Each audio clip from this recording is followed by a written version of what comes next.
یہ دوربین سے بھی نظر نہیں آئے۔ 1% طبقہ 100% مسلمانوں کی مذہبی قیادت کر رہا ہے۔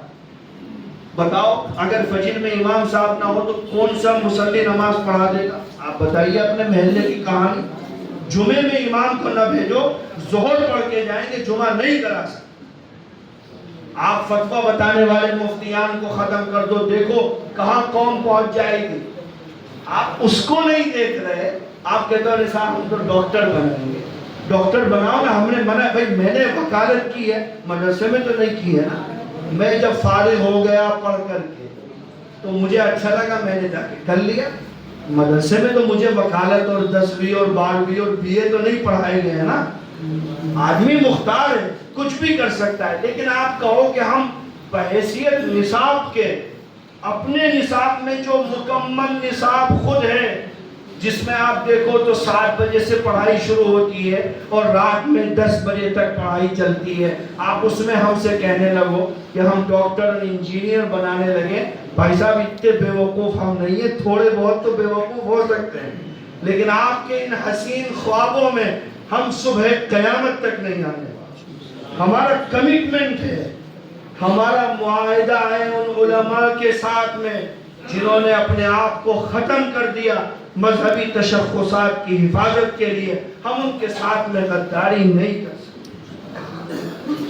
اور پھر تو یہ تو اڑ گیا صاحب کہ مدرسوں سے ڈاکٹر بننے چاہیے، اور پھر میں نے بتایا کہ سرکار سے ہم منظوری اس لیے نہیں لیتے چونکہ جس دن ہم نے منظوری لے لی، دارالعلوم نے اعلان کر دیا، جمعیت نے اعلان کر دیا کہ بھئی مدرسے سرکاری بورڈ سے منظوری لے لیں، جب منظوری کا عمل پورا ہو جائے گا تو 10 دن کے بعد کیبنٹ بیٹھے گی اور فیصلہ کرے گی، مدرسوں میں یہ بھی پڑھانا چاہیے، مدرسوں میں وہ بھی پڑھانا چاہیے، مدرسوں میں۔ بھائی پھر ہماری آزادی کہاں چلی جائے گی؟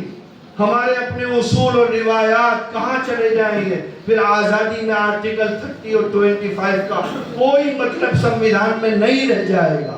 اس لیے اتنے برے حالات میں بھی جمعیت علماء کی قیادت نے یہ فیصلہ کیا کہ نہیں، ہم لڑیں گے لیکن اپنی آزادی پر کوئی سمجھوتا نہیں کریں۔ تو اس لیے صاحب آپ بھی ان سپنوں میں مت آئیے گا بالکل بھی۔ بہت سے لوگ لکھتے ہیں صاحب، ہمارے اوپر لکھتے رہتے ہیں کہ صاحب آپ قوم کو یہ بنانا چاہتے ہیں۔ ہمیں پتہ ہے ہم کیا بنانا چاہتے ہیں، ہم نے پڑھا ہے، ہم نے ان علماء کی سوچ کو بھی پڑھا ہے کہ ہم کیا بنانا چاہتے ہیں۔ جمعیت علماء نے ہزاروں اسکول بنائے، مسلمانوں سے کہا کہ آپ کالج بنائیے، یونیورسٹیز۔ ہم ماڈرن ایجوکیشن کے مخالف نہیں ہیں، ہم کہتے ہیں بھائی پڑھاؤ، لیکن مدرسوں میں اس سے زیادہ نہیں پڑھانے ہیں۔